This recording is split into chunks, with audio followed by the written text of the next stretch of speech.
founding of the New Age movement can be traced back to the 19th century in Theosophy.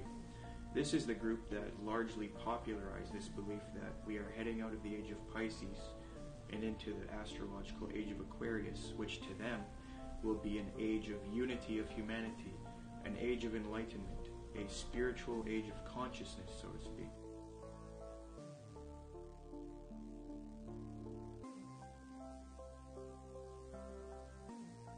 It's very clear, yes, there's going to be a one world, political, economic, religion, and this is what all the globalists, the elite, the high-level occultists, the high-level New World Order people, this is what they're wanting. This is what the Bible pretty much clearly predicts as well.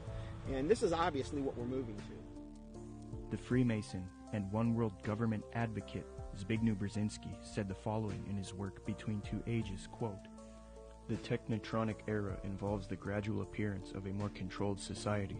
Such a society would be dominated by an elite, unrestrained by traditional values.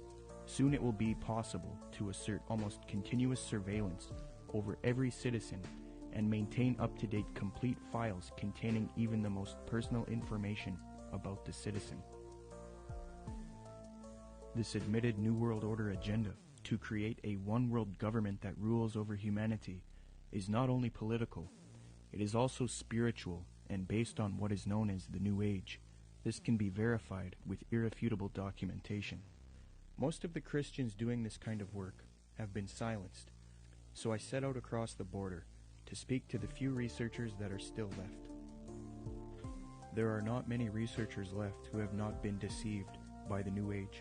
Speaking with these people helped confirm my position even more. The New World Order exists. The elite are occultists who adhere to New Age doctrines, and they are responsible for this new trend of discrediting Christianity, Jesus Christ, and the Christian New World Order researchers. There is a voluminous amount of data that I have obtained in my research on this subject, but after watching this production, do not believe me. Don't believe a word of what I'm saying. Do your own independent research and verify this for yourself.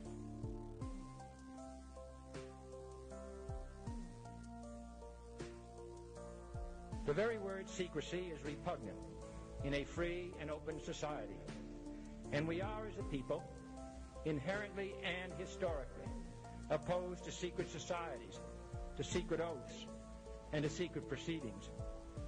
For we are opposed around the world by a monolithic and ruthless conspiracy. Here's the way they look at it. Here's their metaphor. Adam and Eve were held prisoner in the Garden of Eden by an unjust, cruel, and vindictive God.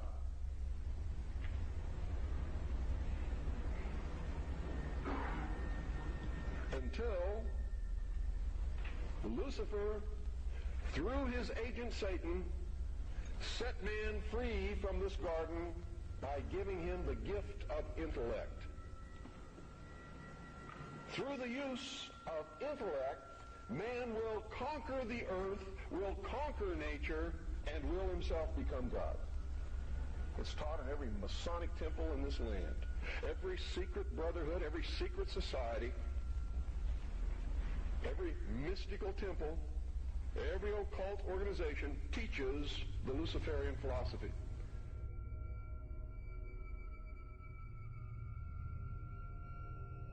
To understand the New World Order and the New Age worldview, we must go back into history and examine its origins. But first we must define our terms.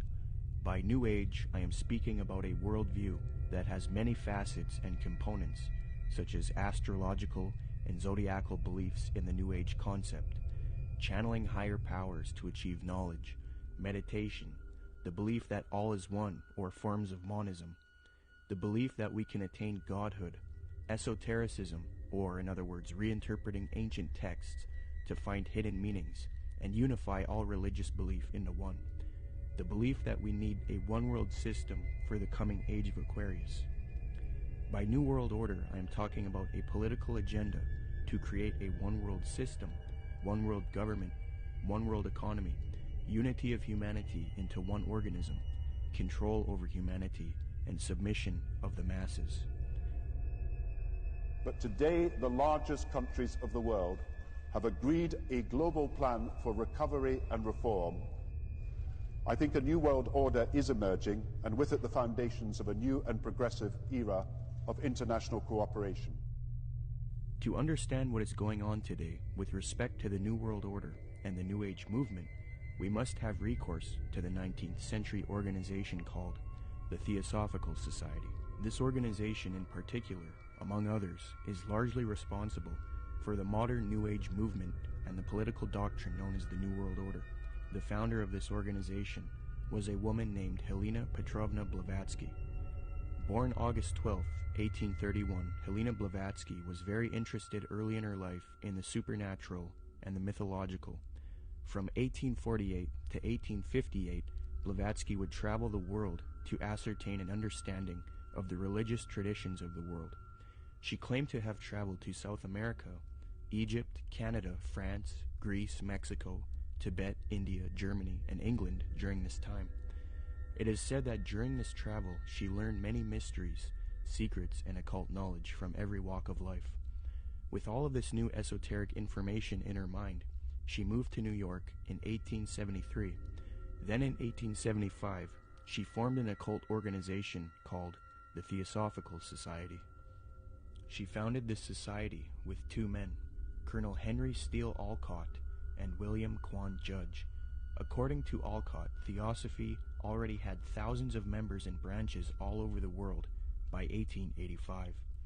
After New York, Blavatsky and Olcott established the Theosophical headquarters in India, and the membership roster grew increasingly as time went on. Blavatsky's influence came from her writings. Her first book was entitled Isis Unveiled, published in 1877. She started a magazine in 1887 called Lucifer Magazine. Her principal work, The Secret Doctrine, was then published in 1888. She then wrote The Key to Theosophy and The Voice of Silence. These works are now famous, and contained in these writings are the doctrines that helped mold the New Age movement to what it is today.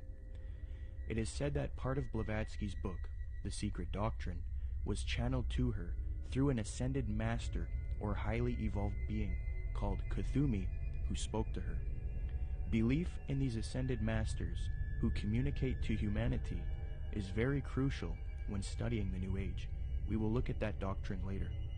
The age concept that says humanity is leaving the age of Pisces and entering the golden era or age of Aquarius was popularized by Blavatsky.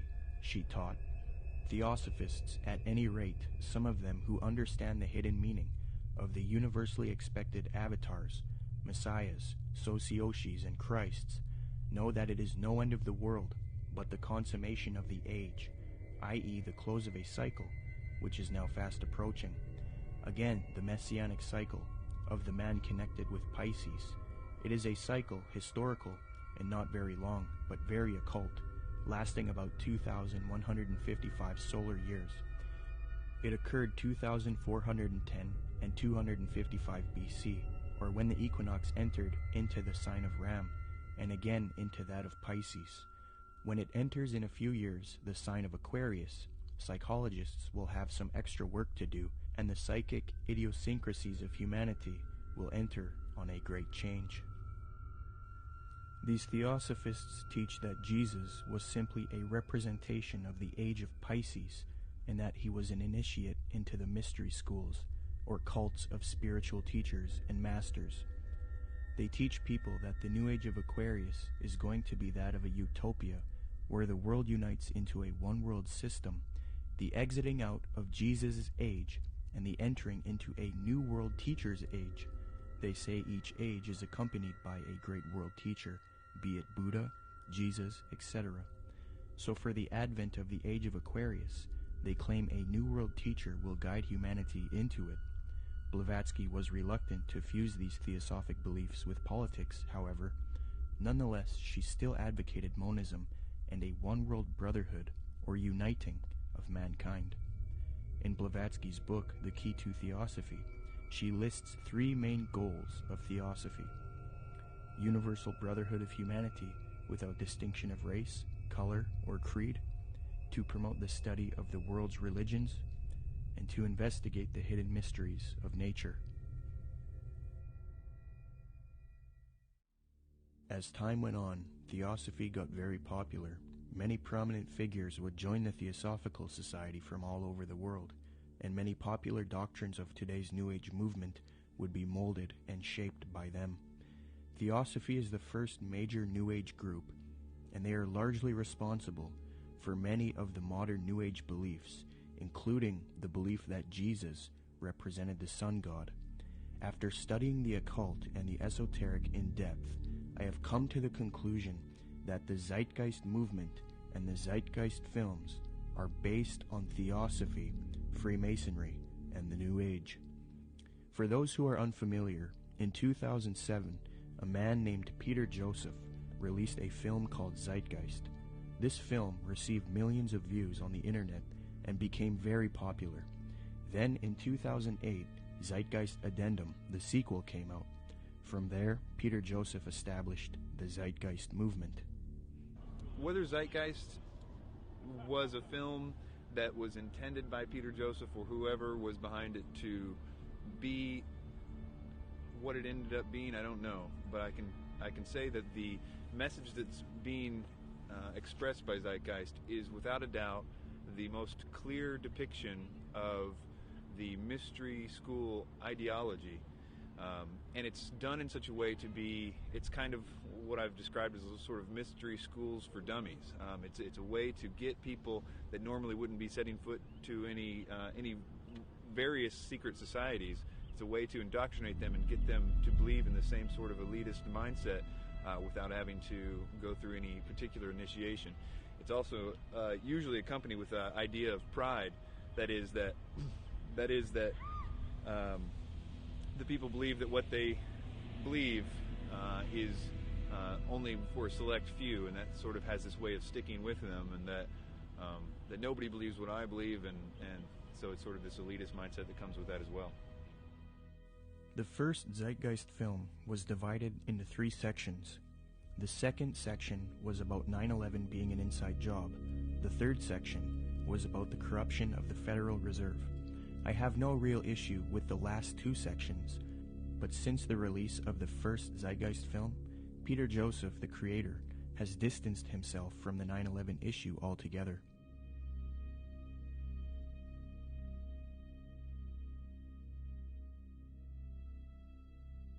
This makes me wonder if the only reason he spoke about 9/11 in the first film was to get the 9/11 truth movement on board with his agenda. The first section of the film is what I have an issue with. Contained in this section is the modern belief system of the New Age movement, the Theosophical Society, and Freemasonry. With the Zeitgeist, it's, Satan's good at what he does, bottom line. And the first one, what they do is they come right out and in the first segment, I think the first 38 minutes, they just go after Jesus Christ, his deity.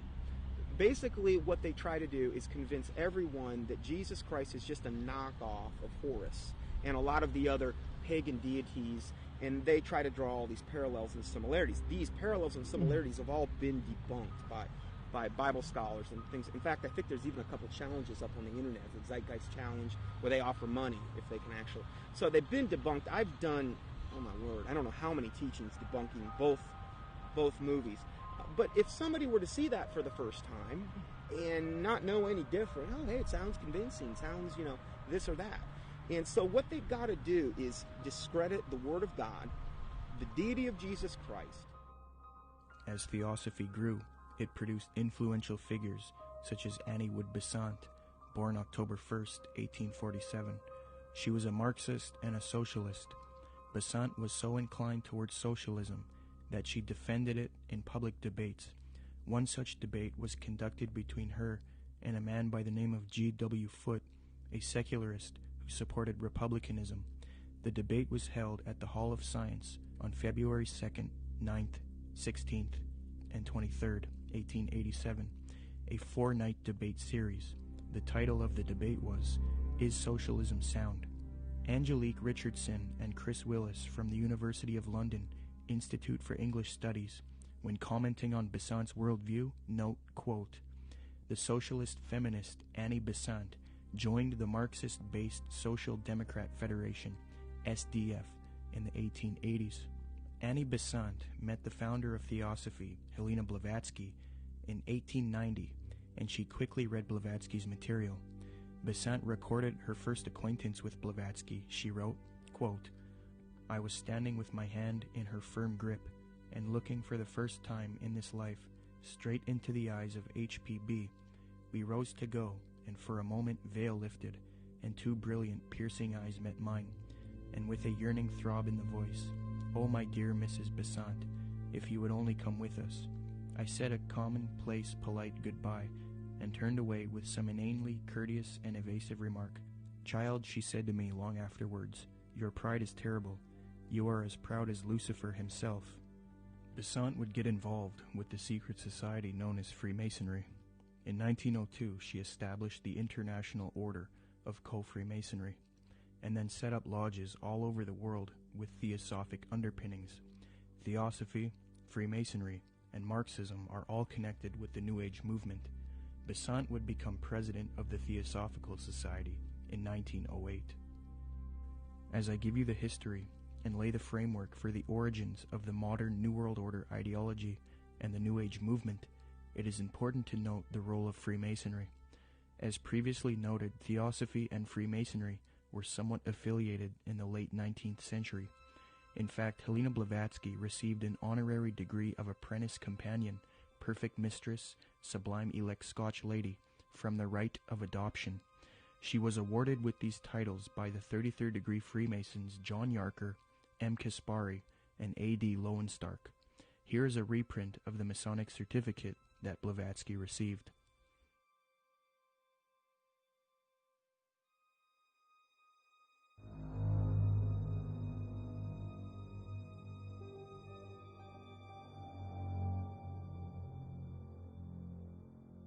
There are many different views on the origins of Freemasonry. I will present the one which I feel is the most evidenced and well documented. Modern speculative Freemasonry wasn't officially established until 1717 in London with the founding of the First Grand Lodge. Prior to that, there were Masonic lodges in the late 16th century. You first have operative Masonry involving those who would work with stone and who were part of a stone guild that built cathedrals and buildings in the Middle Ages. Around the 17th century, these operative Masons started accepting people into their craft who were not simply stoneworkers. Soon Masonry was not simply limited to stoneworkers. They then later developed into modern speculative Freemasonry of today, which involves secret handshakes, codes, symbolism, mythology, and legendary. The earliest documentation of the word Freemason is in the calendar of the coroner's rolls of the City of London.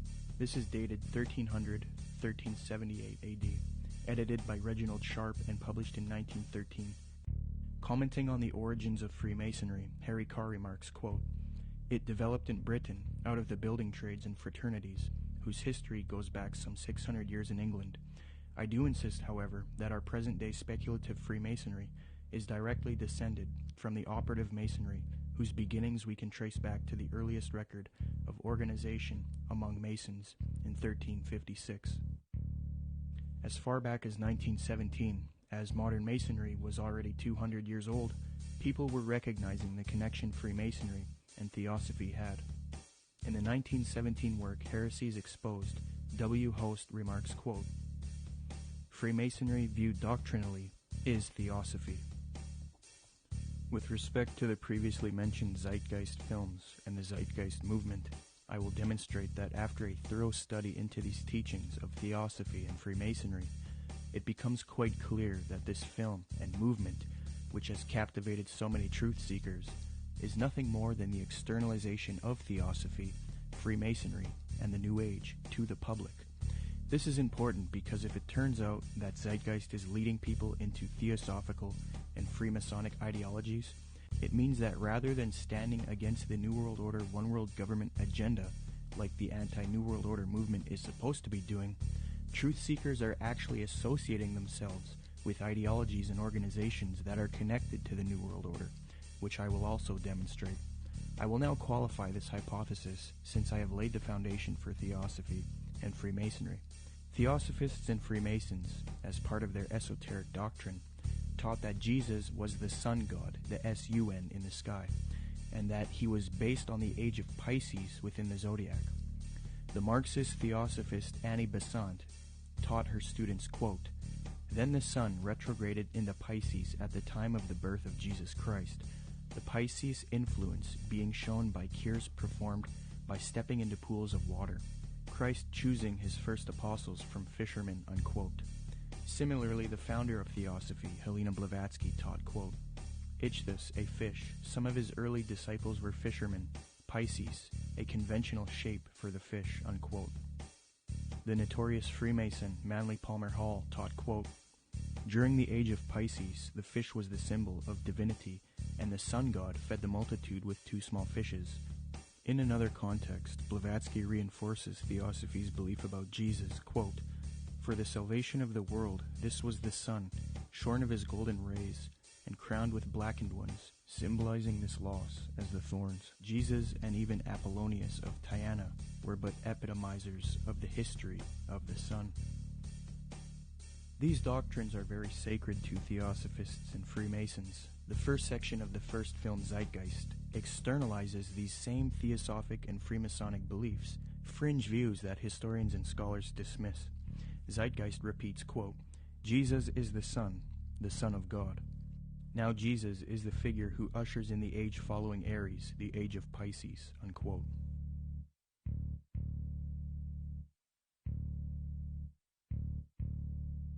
Now, noticing these parallels, one might think that Peter Joseph, the creator of Zeitgeist, was ignorant of the fact that he was indoctrinating people into Theosophic and Freemasonic ideologies. However, Zeitgeist is not only spreading these doctrines of Theosophy and Freemasonry, but Zeitgeist also associates itself with prominent Theosophists, Freemasons, New Agers, and occultists in their own transcript for the film, leaving little debate as to the connection it has to these groups.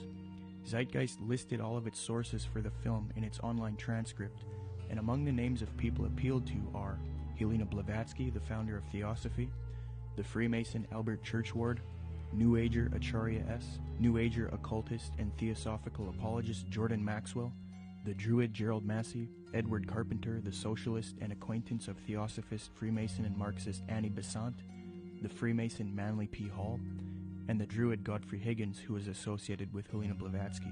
The fact that Zeitgeist chooses to associate itself with these prominent Freemasons, Theosophists, New Agers, and occultists shows us why the truth movement should avoid them. It is a well-known fact that these same esoteric organizations have openly stated that they wish to indoctrinate the public with their esoteric religious ideas and externalize their views to humanity, eventually resulting in a new world order for the age of Aquarius, which they all await with anticipation. Let me qualify this. As Theosophy grew, it produced another prominent woman named Alice Bailey, born June 6, 1880. She is one of the most influential Theosophists, and it was her who was responsible for convincing New Agers that humanity needs to make a one-world government and one-world religion for the age of Aquarius.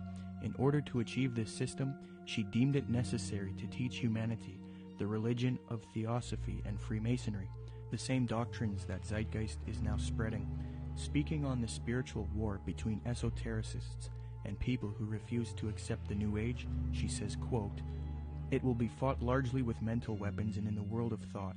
It will involve also the emotional realm from the standpoint of idealistic fanaticism. This inherent fanaticism will fight against the appearance of the coming world religion and the spread of esotericism. It must not be forgotten that only those souls who are on the probationary path or the path of discipleship will form the nucleus of the coming world religion. There is no question, therefore, that the work to be done in familiarizing the general public with the nature of the mysteries is of paramount importance at this time. When the Great One comes with his disciples and initiates, we shall have the restoration of the mysteries and their exoteric presentation as a consequence of the first initiation." Alice Bailey also reveals that Freemasonry is meant to produce advanced occultists and is in accord with the theosophical goals. Quote, "The Masonic movement, when it can be, divorced from politics and social end from its present paralyzing condition of inertia, will meet the need of those who can and should wield power. It is the custodian of the law, it is the home of the mysteries and the seat of initiation. It holds in its symbolism the ritual of deity, and the way of salvation is pictorially preserved in its work. The methods of deity are demonstrated in its temples, and under the all-seeing eye, the work can go forward. It is a far more occult organization than can be realized, and it's intended to be the training school for the coming advanced occultists, unquote. The main source of Zeitgeist is Acharya S. She advocates one world system under the age of Aquarius. This is very interesting, as the main source that this traces back to is Alice Bailey. You can trace this to one book in particular called The Externalization of the Hierarchy, which advocates this extensively and even openly admits this in the first few pages of that volume. In his book, The Arcana of Freemasonry, the Freemason Albert Churchward that Zeitgeist appealed to gave the following admission, quote, "Can the unity of the world be accomplished by Freemasons? Yes, and by Freemasons only." There is a common misconception about Freemasonry, and that is that many people believe it is merely a friendly fraternity where men meet up to network and socialize. This is partially true, but there are elements of Freemasonry that are not so innocent. The Freemasonic Society was infiltrated in the late 18th century by an organization called the Order of the Illuminati. There's a lot of fictional, embellished information about the Illuminati, but if you sift through all of the data, there are some very important key facts. All historians will grant that the Illuminati certainly existed in Bavaria, Germany, and that it was founded in 1776 by a man named Adam Weishaupt. This organization was a type of revolutionary organization that sought political and societal reform. The order grew and became very popular. It was then outlawed by the patriotic ruler of Bavaria, Duke Karl Theodor. He issued 3 edicts against the Illuminati, the third being in 1787. Illuminati writings were discovered after raids of castles and arrests of members. These writings were then translated from Old High German by 2 men contemporary with the Illuminati, Abe Barrel and John Robison. The writings were published in their works, Proofs of a Conspiracy and Memoirs Illustrating the History of Jacobinism. The writings revealed that the Illuminati wanted a one-world system ruled by them, the overthrow of religion, and the infiltration of Freemasonry to achieve this so that they could operate under another name and occupation. The founder of this order, Adam Weishaupt, stated, quote, "Do you realize sufficiently what it means to rule in a secret society, not only over lesser or more important of the populace, but over the best of men, over men of all ranks, nations, and religions, to rule without external force, to unite them indissolubly, to breathe one spirit and soul into them, men distributed over all parts of the world." The prolific Freemasonic author and historian Albert Mackey reports, quote, "To give the order a higher influence, Weishaupt connected it with the Masonic institution, after whose system of degrees in esoteric instruction and of secret modes of recognition it was organized. The order at first was very popular, and enrolled no less than 2,000 names upon its registers, among whom were some of the most distinguished men of Germany. It extended rapidly into other countries, and its lodges were to be found in France, Belgium, Holland, Denmark, Sweden, Poland, Hungary, and Italy. The original design of Illuminism was undoubtedly the elevation of the human race, but it cannot be denied that in the process of time, abuses had crept into the institution, and that by the influence of unworthy men, the system became corrupted. So fused with Freemasonry in the 18th century was the doctrine of elitism and globalization, the overthrow of religion, namely Christianity. The question is, did the Illuminati cease to exist after it was outlawed in Bavaria, or did it live on? According to historians like Mackey and others, the Illuminati infiltrated Masonic lodges all over Europe before it was persecuted by the Bavarian government. So with that in mind, how could the Bavarian government stop this order? if it was already all over Europe? The answer is they couldn't have. The Illuminati was too big, and thus it continued under Freemasonry. The French historian Henry Martin reports, quote, Vicept proposed as the end of Illuminism the abolition of property, social authority, nationality, and the return of the human race to the happy state in which it formed only a single family, without artificial needs, without useless sciences, every father being priest and magistrate. President George Washington himself was convinced that the Illuminati existed after 1785, when it was outlawed in Bavaria. He corresponded with the Reverend named G.W. Snyder, voicing his concerns about the Illuminati. This was written 13 years after the Illuminati was outlawed in Bavaria. George Washington states, quote, I have heard much of the nefarious and dangerous plans and doctrines of the Illuminati. It was not my intention to doubt that the doctrines of the Illuminati and the principles of Jacobinism had not spread in the United States. On the contrary, no one is more truly satisfied of this fact than I am. The idea that I meant to convey was that I did not believe that the lodges of Freemasons in this country had, as societies, endeavored to propagate the diabolical tenets of the first or the pernicious principles of the latter, if they are susceptible of separation, that individuals of them may have done it, or that the founder or instrument employed to found the democratic societies in the United States may have had these objects and actually had the separation of people from their government in view, is too evident to be questioned. From President Washington, we learned that he believed the Illuminati was nefarious and dangerous. He had little doubt about the Illuminati spreading to America by 1798. He was truly satisfied, or in other words, convinced of this fact. He thought it was too early for whole Masonic lodges to be striving for Illuminati objectives, but he did believe individuals within American lodges were certainly doing so. He believed the founder or instrument used to found the democratic societies in the USA may have had Illuminati objectives in mind, and that they had the separation of the people from their government in view. According to Washington, these things are too evident to be questioned. That same year, the president of Yale University, Timothy Dwight IV, spoke out against the Illuminati. Quote, the great and good ends proposed by the Illuminati as the ultimate objects of their union are the overthrow of religion, government, and human society, civil and domestic. Joseph Willard, the president of Harvard University, said in a speech in New Hampshire, quote, there is sufficient evidence that a number of societies of the Illuminati have been established in this land of gospel light and civil liberty, which were first organized from the Grand Society in France. They are doubtless secretly striving to undermine all our ancient institutions, civil and sacred. These societies are closely leagued with those of the same order in Europe. They have all the same objects in view. The enemies of all order are seeking our ruin. Should infidelity generally prevail, our independence would fall, of course. Our republican government would be annihilated.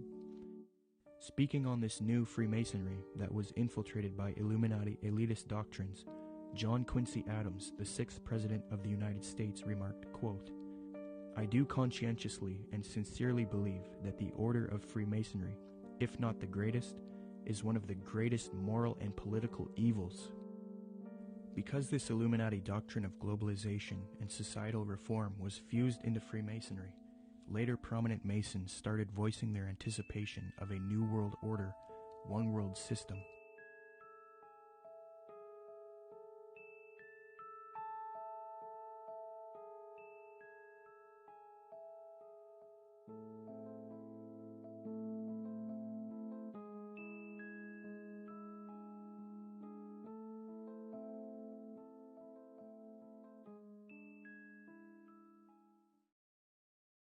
Freemasonry is just one of many ways to get people into the occult. But even more than that, it's able to get them into a really sort of packaged way to produce people that can be used in a more mechanical way in the system. That is, that they can be put into places of power to turn a lot of the gears and things like that. Let me demonstrate that the high levels of Freemasonry and Theosophy are now simultaneously striving for a new world order, one world religion. Their dogma is that for the upcoming age of Aquarius, humanity needs to unite into a one world government or new world order. The former Supreme Grand Master of the Fraternity of the Rosy Cross, or FRC, Reuben Swinburne Clymer, wrote in his work Ancient Mystic Oriental Freemasonry, quote, "Mystic Masonry is not only the key to the religion taught to all men in all ages from the very beginning of conscious life up to the present, but it holds the keys to these religious and is, in fact, the very repository of religion itself. It has for its object the uniting of mankind into a universal brotherhood." The 19th and 20th century Freemason and Rosicrucian Arthur Edward Waite admitted that secret societies he was involved with control political, scientific, and religious affairs. Waite believed that these societies always existed in every nation and are connected to modern societies, which I believe can be disputed. But nonetheless, he stated the following in his work, The Real History of the Rosicrucians, quote, "Beneath the broad tide of human history, there flow the stealthy undercurrents of the secret societies, which frequently determine in the depths the changes that take place upon the surface. These societies have existed in all ages and among all nations, and tradition has invariably ascribed to them the possession of important knowledge in the religious, scientific, or political order according to the various character of their pretensions," unquote.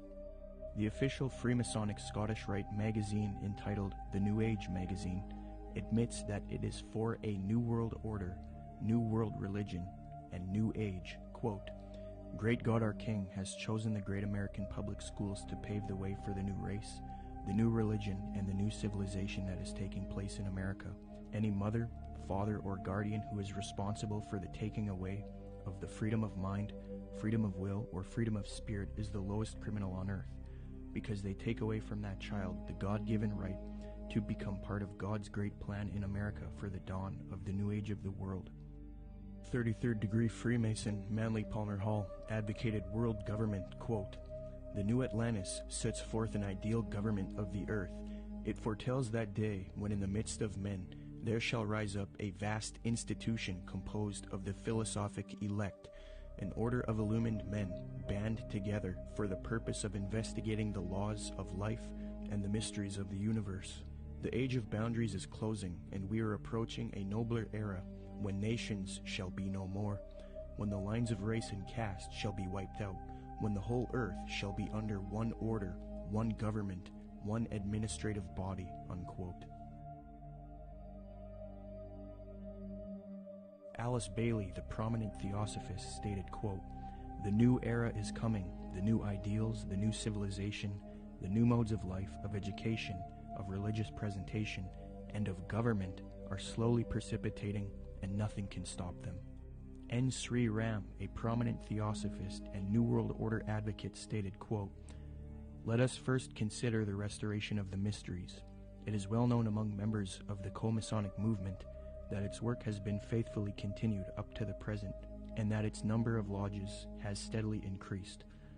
I imagine that at such an auspicious time, when the inner and outer worlds will have come much nearer together, some of the great leaders of the hierarchy might take part in the outer work of reconstruction, and will then become the recognized leaders of the new world government," unquote.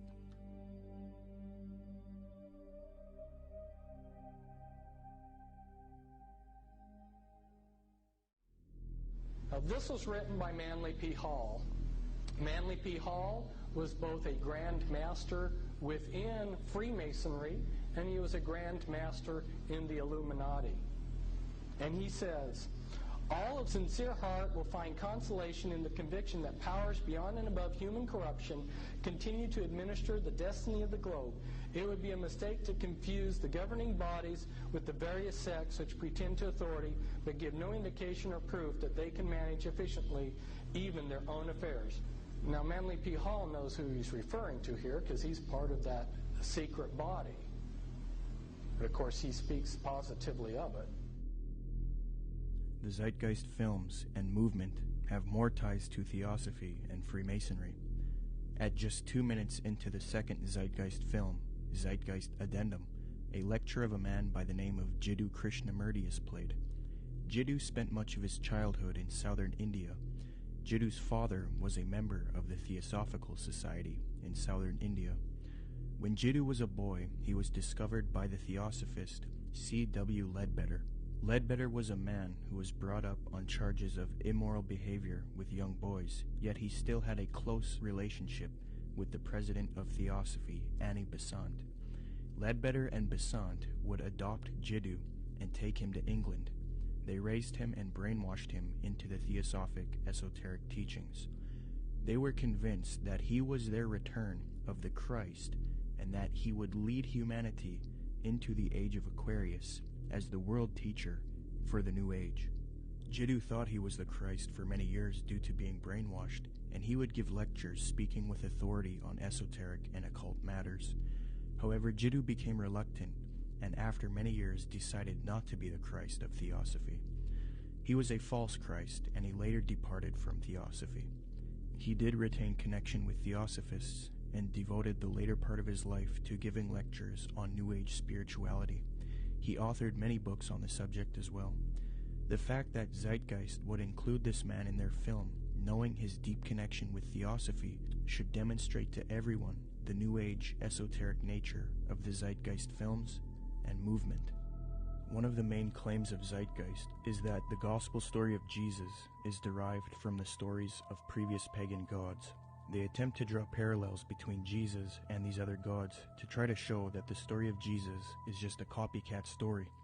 Subsequently, these claims have all been debunked by scholars and historians. Zeitgeist appealed to Acharya S. for this theory. These claims can be found in her book, The Christ Conspiracy. Interestingly, it was the founder of Theosophy, Helena Blavatsky, and the Marxist Theosophist Annie Besant who popularized these types of arguments and inserted them into the New Age movement.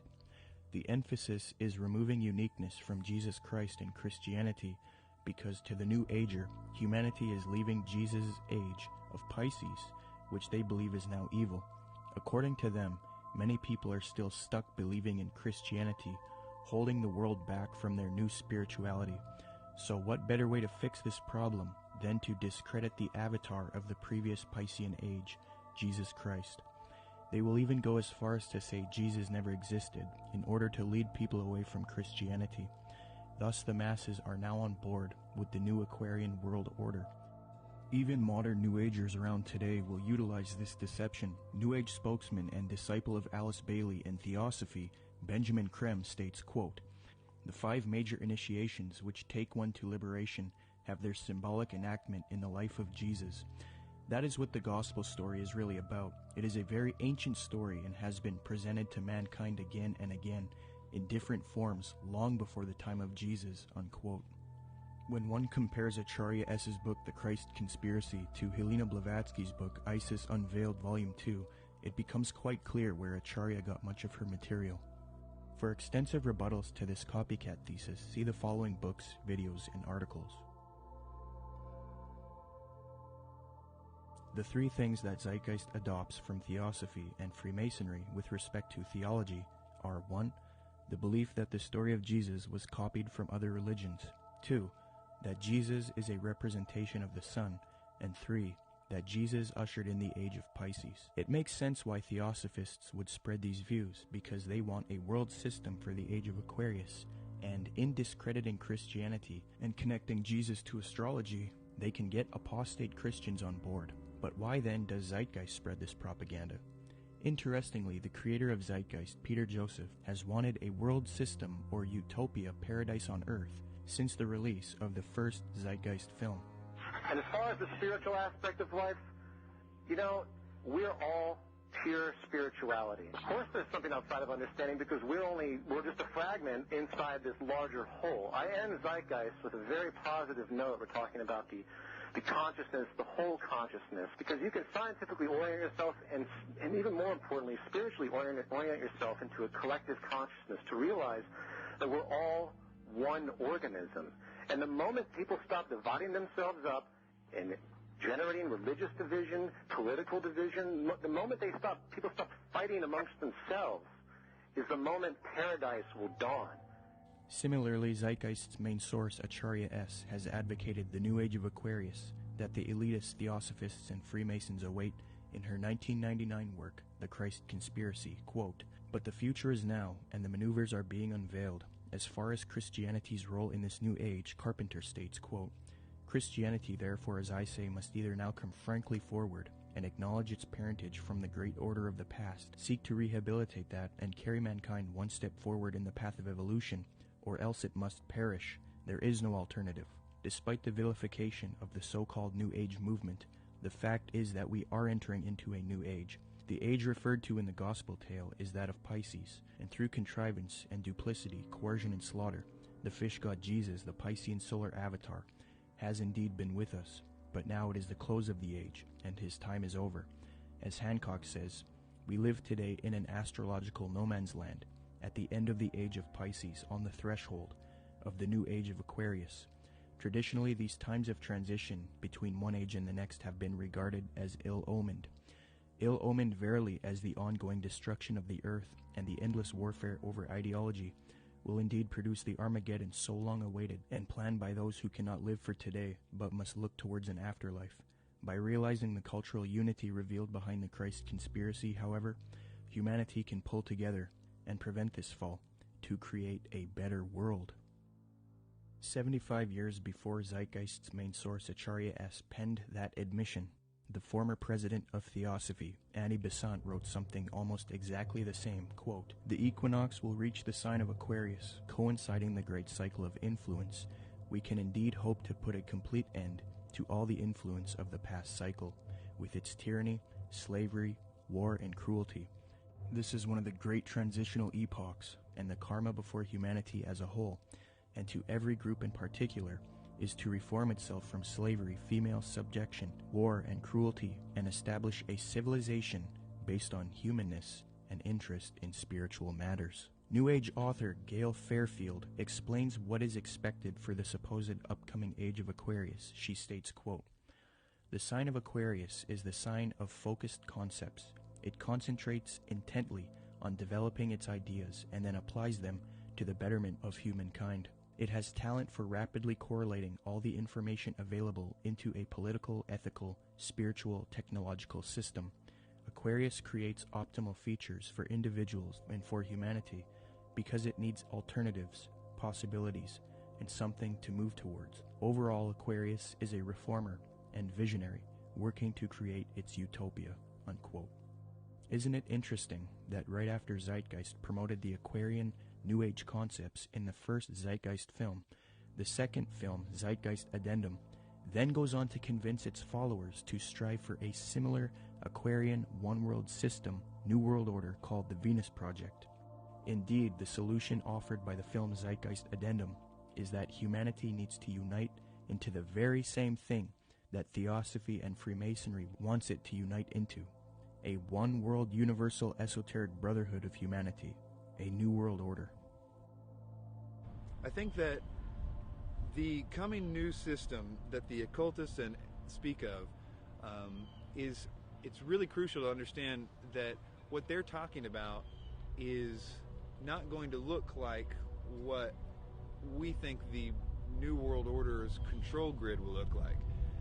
They believe that the utopia will be one of a spiritual utopia, one that's free of wars and religion. It's easy for a lot of people to have idealistic views about it. They're going to make it sound wonderful, which is what like the Zeitgeist Addendum particularly does in the second part, where they talk about, we're going to like, have free energy, we're going to provide your needs. There's been talk about erasing all debts. That's more the Venus Project is more what is it Jacques Vallée? Jacques Fresco. That's more what he's into. Okay, this is his utopian approach to the New World Order, where I literally heard him say on the addendum, where he said, "We'll have no laws. All laws will be done away with." I thought to myself, all law? I mean, nobody's going to have to work. It's just going to sound like wonderful. I mean, he's talking about how are people going to make livings? Well, you won't have to, and you can do whatever you want. And if you make a painting, you can give it to somebody. I mean, this utopian world, but it's going to come at an extremely high price regarding the mark of the beast. It's not going to be what they're cracking it up to be, and most likely, it's only going to come with massive depopulation, and they're going to probably try to pull that off a number of different ways. But you have the Zeitgeist, this utopian approach, and then you also have the way the Ascended Master, some of the Ascended Masters say, will be done through a project called Nasera, which, is very similar in what the Zeitgeist Addenda talks about. It's just kind of a different flavor of it all. So which one they're actually going to be able to pull off, it's up, if the Lord lets them do it, it's kind of up to the Lord. It's hard to say which way it'll go. The Venus Project looks like Francis Bacon's New Atlantis, this concept that has been with the occult realm for a long time. Whether they call it the New Atlantis or whether they call it some coming utopia or some Platonic version of the New Age, the New World Order. A lot of people, those terms were viewed in a completely different context that I think a lot of us in the truth movement see the New World Order. It's a totally different thing that they're hoping will happen. And I think that we can be in danger if we think that the New World Order is just going to be a police state control grid, which I think it will be, but I think it will be in the context of a lot of supernatural things going on. So it's going to look like the old world order is gone, and in doing so, it's going to be exactly what those like Francis Bacon and all the others have mentioned. This New World Order is going to be proposed to look just like the Venus Project, but I can tell you that won't be the case for very long. It might be right at the beginning, but not as it goes on. According to the New Agers, Theosophists, as well as many elitists and Freemasons, there exists a group of highly evolved men and women called the Masters of Wisdom. These powerful groups claim that Buddha, Krishna, Muhammad, and Jesus were all masters of wisdom, and that a being named Maitreya is the leader of these beings, who in turn is subject to the true leader, Sanat Kumara. New Age Theosophist Dane Rudhar concedes that the leader of the Masters, Sanat Kumara, is in fact Satan, according to the esotericists. Quote, Satan is an anagram for Sanat Kumara, who in the esoteric philosophy of India is the Promethean being who gave mankind the fire of self-conscious and independent individual selfhood, unquote. John Michael Greer in the New Encyclopedia of the Occult notes, quote, Satan has a possible echo in theosophic lore, where the Lord of the world, the spiritual ruler of the earth, and the head of the Great White Lodge is Sanat Kumara, a lord of the flame who descended to earth from Venus in a fiery chariot some 6 million years ago, unquote. Helena Blavatsky taught her students that it is actually Satan who is God, the Messiah, and that Jehovah is the evil one. She stated, quote, It is but natural, even from the dead letter standpoint, to view Satan, the serpent of Genesis, as the real creator and benefactor, the father of spiritual mankind. For it is he who was the harborer of light, bright radiant Lucifer, who opened the eyes of the automation created by Jehovah, as alleged, and he who was the first to whisper, In the day ye eat thereof, ye shall be as Elohim, knowing good and evil, can only be regarded in the light of a savior, an adversary to Jehovah, the personating spirit. He still remains in esoteric truth, the ever-loving messenger, the angel, the seraphim and cherubim, who both knew well and loved still more, and who conferred on us spiritual instead of physical immortality. The Theosophist H. Alexander Fusel seeks to deify Satan, quote, Satan, then, was originally a divine being destined to carry light and life to the netherworlds. He stands for the gift of free will and self-conscious mind to man, a power which at once seduces and uplifts man, for with free will comes the power to go astray. Satan is therefore man's teacher, unquote. Once you are willing to give worship to Satan is when you are given a certain kind of power that the deceived, those that are just thinking it's them or thinking that something else, can't have access to. So Freemasonry is a systematic way to get people to that level without actually just coming out and saying it right at first. One of the former leaders of the Theosophical Society, who was contemporary with Blavatsky and Annie Besant, tells us what the 19th century position on Satan is. In his work Spiritualism, Madame Blavatsky, and Theosophy, Rudolf Steiner states, quote, Lucifer is not a being that we can see with our present-day physical eyes. Lucifer can be seen only with the awakened clairvoyance. Seen clairvoyantly, in fact, Lucifer is a particular being who was left behind during the moon phase of evolution, unquote. N. Sri Ram, who often gave lectures at the United Nations, a major theosophist and writer for Lucifer magazine, clarifies, quote, "The adversary, or Satan, is no other than Lucifer, the light-bearer, the bright morning star.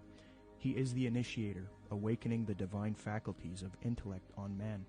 He is the king of the fallen angels, spirits from higher spheres, who descended among primitive mankind of the third race to develop in man and endow him with his self-conscious mind, or manus," unquote.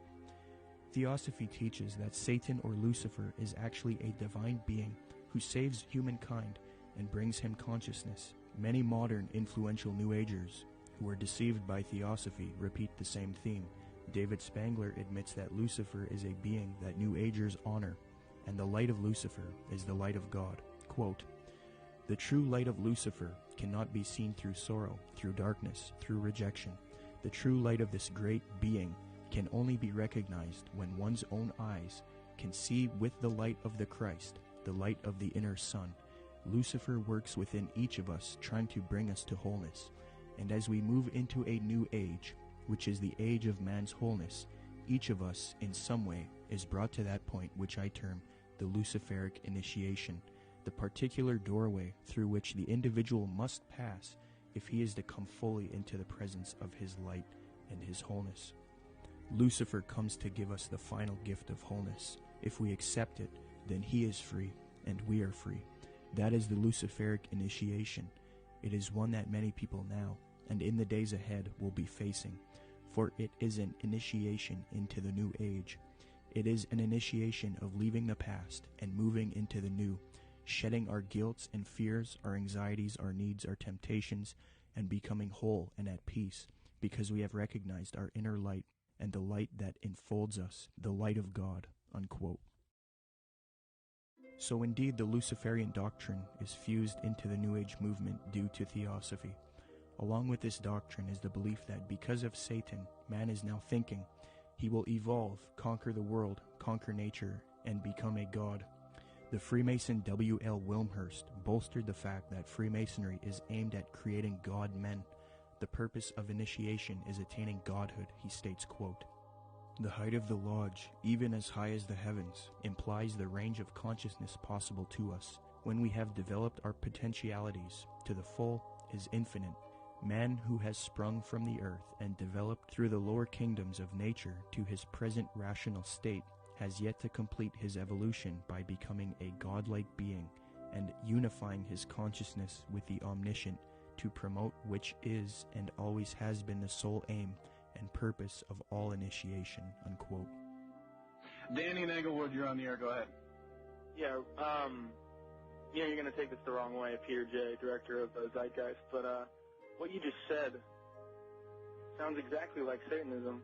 Not saying that you are satanic. I don't believe in Satanism. If you want to use that word, you know what Satanism that's your own, that's you your know own what idea. Satanism is? Atheists. People who do not believe in a God. People who believe that man is God. That's what that's Satanism correct. is. You are God. Okay, then you are a Satanist. You are God. You are God. You are God.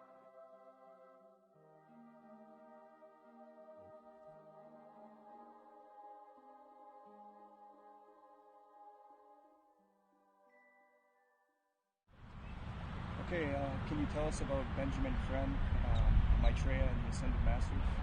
Okay, well, Benjamin Creme was born in 1922, and in 1959 he was contacted by one of the masters, Ascended Masters.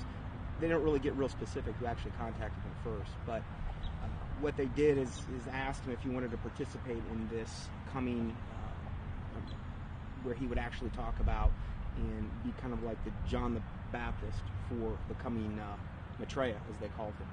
And he accepted, and in 1975 he started Share International, which is kind of like the mouthpiece for who they call Lord Maitreya.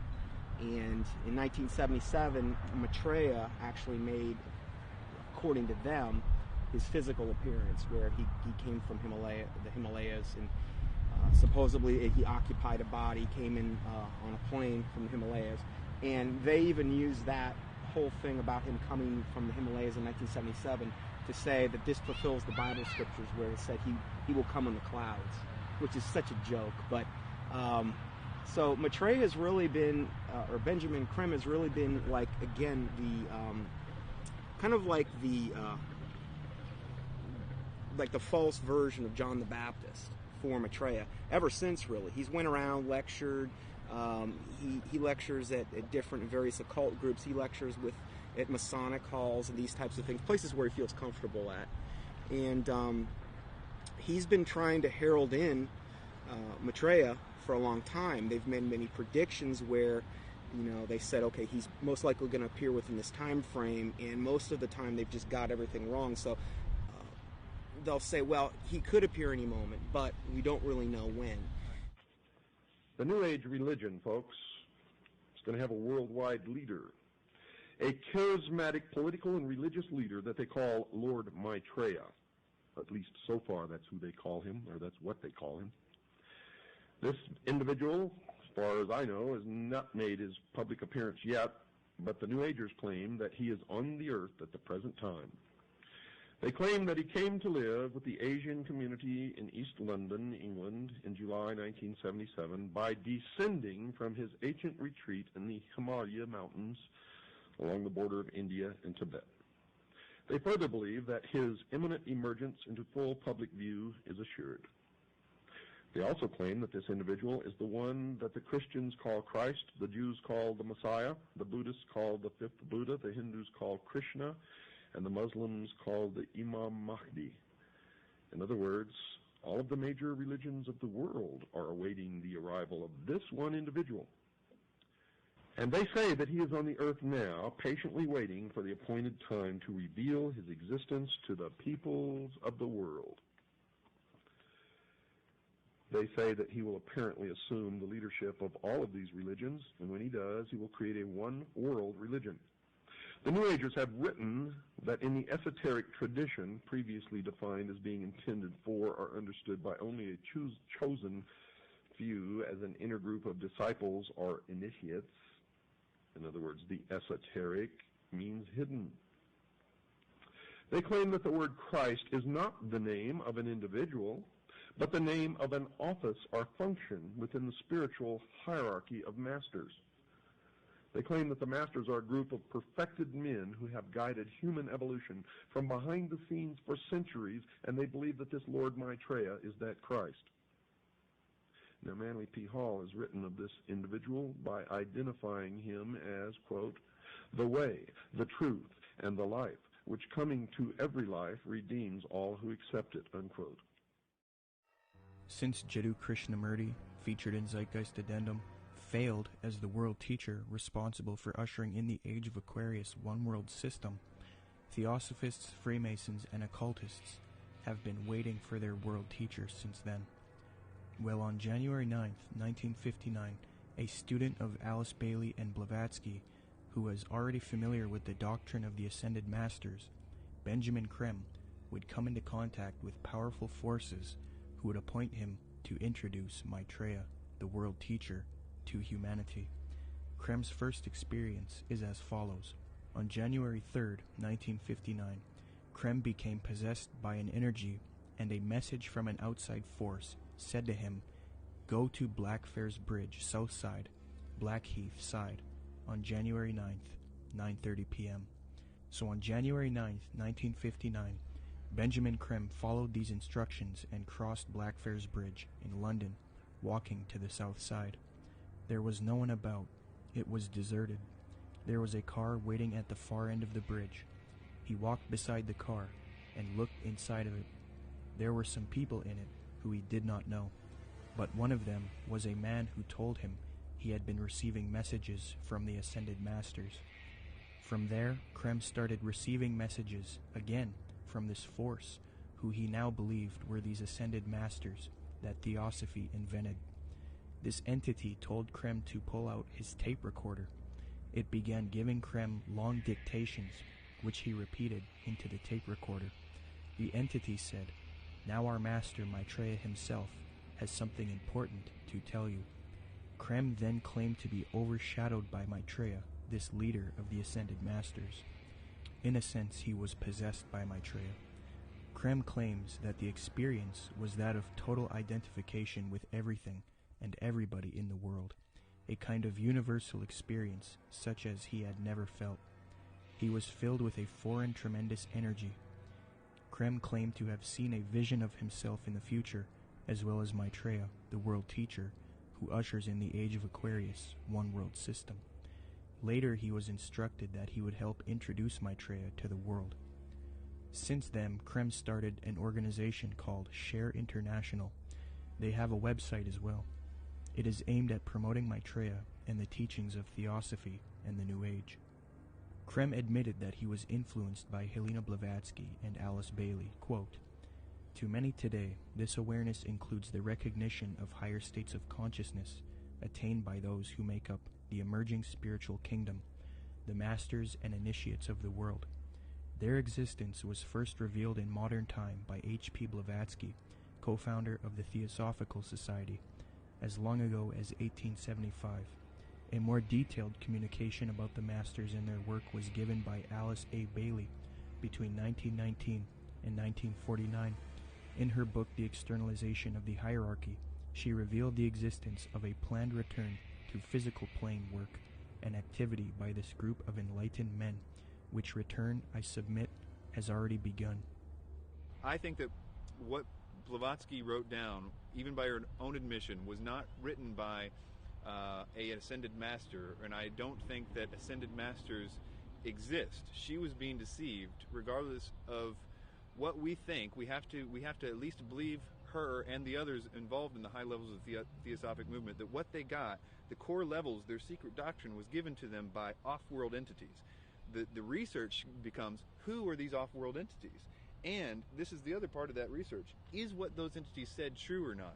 I understand that it's very poetic. It's very easy and seductive to believe, because when you read some of her stuff or some of the other stuff that's written directly from demonic entities, it's extremely seductive. We must understand that these beings are thousands of years older than us, and they're very smart. We're no match for them. The smartest of us are no match for the intellect of them, but their desire is to deceive us. So we are outmatched in this regard. So that's why it's seductive when we read it. The most current thing that they're doing right now has been since last December, this supposed star sign, which is really, again, they just try to knock off from the Bible as much as they possibly can. This is like a knockoff of the Star of Bethlehem in the Bible. And in that, they're saying that there's going to be these, what they call star-like luminaries in the sky.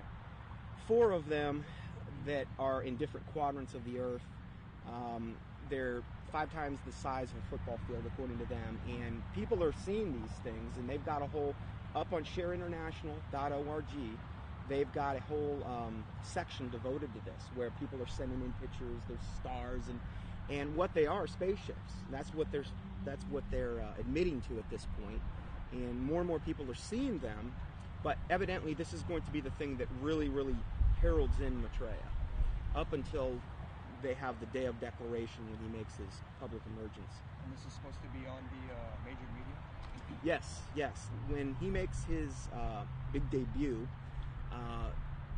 what they've said is they've already secured an interview with a major U.S. TV network, and then one in Japan, I believe, as well. So during this time, he's going to, the day of declaration, supposedly he's going to basically telepathically communicate with masses and masses of people. They supposedly will hear them in their own language. They'll be able to comprehend him. Supposedly they'll feel this infinite love. And there will be many also supposed miraculous healings taking place around the world at the same time. And most likely, this day of declaration will come on the heels of some or multiple cataclysmic events, most likely the first thing being an economic meltdown, which is what he's predicted way back from the 90s.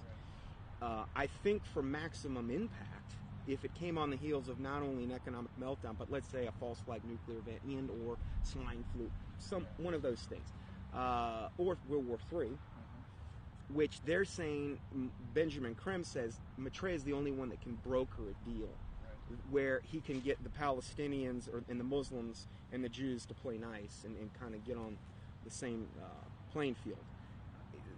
according to Benjamin Creme, he's the only one that can do it. And again, then we look at Daniel 9:27, where we talk about confirming the covenant.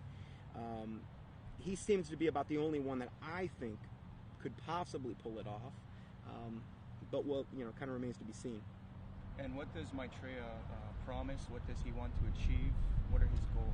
Well, if you look at the word Share International, which is the name of the site, if you read what he says, he wants the world resource sharing of the world. He doesn't want there to be any, supposedly, any inequalities of the world.